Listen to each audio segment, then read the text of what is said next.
تبلیغ میں، تعلیم میں محنت ہوتی ہے، مشقت ہوتی ہے، وقت لگتا ہے، اس میں کوئی شک نہیں، لیکن محض تبلیغ، محض تعلیم، محض تربیت، محض تزکیہ، یہ محمد رسول اللہ کا طریقہ نہیں ہے۔ برا نہ مانیے، میری بات پر غور کیجیے۔ محمد رسول اللہ کا طریقہ کیا تھا؟ دعوت دو قرآن کے ذریعے، انذار کرو قرآن کے ذریعے، بشارت دو قرآن کے ذریعے۔ فَإِنَّمَا يَسَّرْنَاهُ بِلِسَانِكَ لِتُبَشِّرَ بِهِ الْمُتَّقِينَ وَتُنذِرَ بِهِ قَوْمًا لُدًّا۔ اے نبی، ہم نے اس قرآن کو آپ کی زبان میں آسان کر دیا ہے۔ وَلَقَدْ يَسَّرْنَا الْقُرْآنَ لِلذِّكْرِ فَهَلْ مِن مُدَّكِرٍ، 4 دفعہ آیا ہے سورہ قمر میں۔ ہم نے قرآن کو نصیحت اخذ کرنے کے لیے بہت آسان کر دیا ہے، تو ہے کوئی جو نصیحت کا طالب ہو؟ دعوت ہو، تذکیر ہو، فذکر بالقرآن من یخاف وعید۔ پہلا کام حضور کا یہ تھا، قرآن کے ذریعے سے لوگوں کو اللہ کی طرف بلانا۔ یہ دعوت، تبلیغ کسے کہتے ہیں؟ To reach out to someone, to convey to him some message, یہ تبلیغ ہے۔ اور اس کو کھینچ کر لے آنا اللہ کے راستے کی طرف، یہ دعوت ہے۔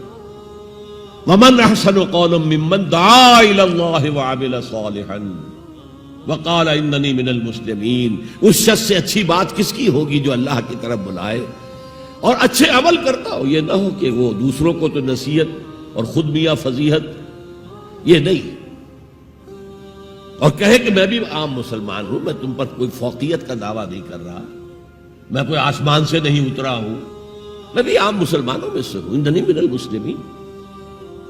تو قرآن کے ذریعے تذکیر، قرآن کے ذریعے نصیحت۔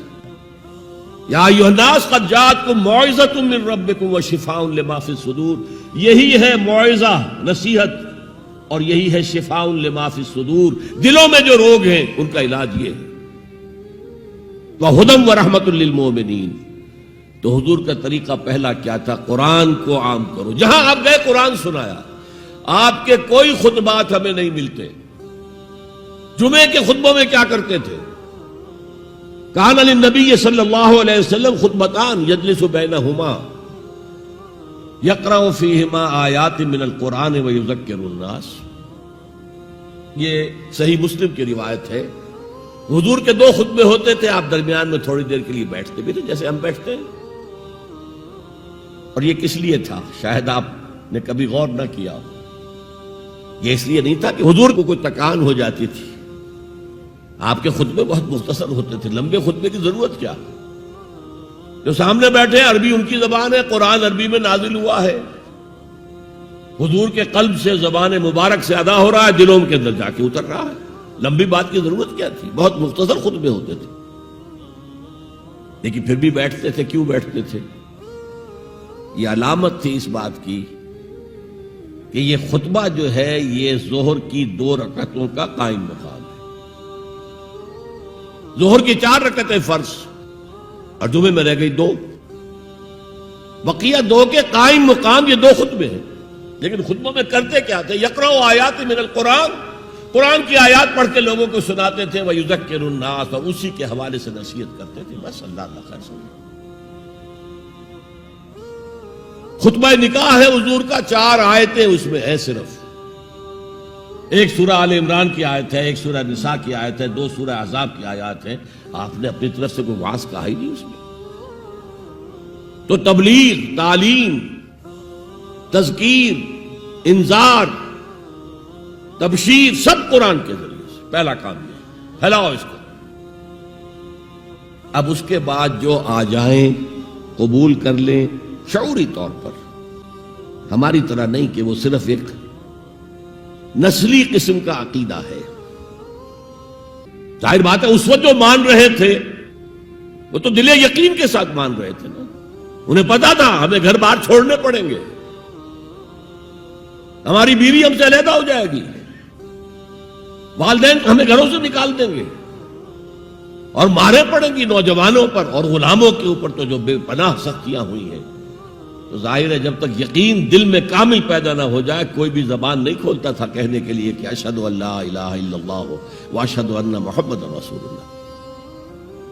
تو جو آ گئے ایمان کو قبول کر لیا، اب ان کو جمع کرو، منظم کرو، آرگنائزیشن،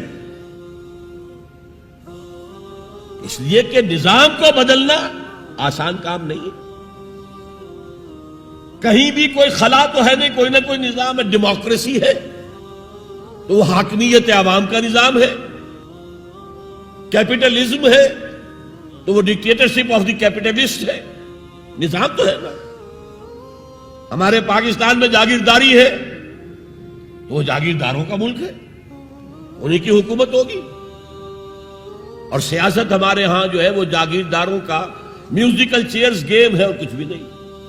بہرحال ہر نظام کے ساتھ ویسٹڈ انٹرسٹ ہوتا ہے، ایسے طبقات ہوتے ہیں جن کو مراعات حاصل ہے، مراعات یافتہ طبقات، پریولیج کلاسز، اور وہ کبھی برداشت نہیں کریں گے کہ آپ ان کا نظام کو ہاتھ لگائیں۔ دے وانٹ اسٹیٹس کوو، جو نظام ہے وہی رہنا چاہیے۔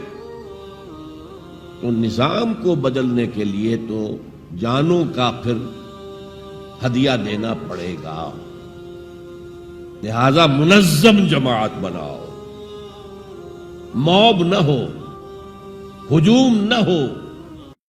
دین کی بات پھیلانا صدقہ جاریہ ہے، ثواب کی نیت سے ویڈیو کو شیئر ضرور کیجیے۔ جزاک اللہ۔